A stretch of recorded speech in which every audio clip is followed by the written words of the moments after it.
De l'insécurité à la politique, il n'y a qu'un pas que le président du RPR, Jacques Chirac, a franchi tout à l'heure. Interrogé par une radio libre de Versailles, Jacques Chirac a accusé le gouvernement de ne pas donner à la police les moyens de sa mission. Écoutons-le. On met en cause le gouvernement. Je crois qu'il y a lieu de le faire, sans naturellement lui faire porter la responsabilité d'actes aussi imprévisibles et sauvages.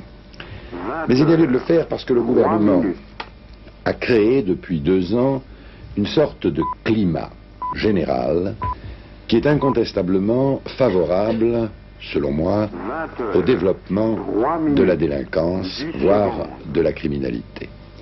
La libération massive de détenus et depuis 2 ans les facilités données aux détenus pour sortir.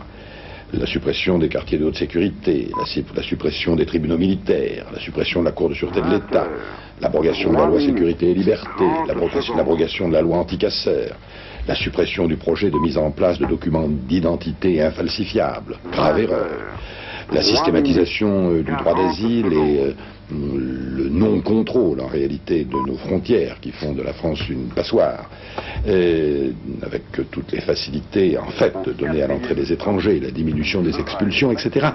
Chacune de ces mesures peut éventuellement être examinée, voire le cas échéant justifiée, mais leur ensemble, créant une politique, crée à leur tour un climat qui incontestablement favorise la délinquance et la criminalité.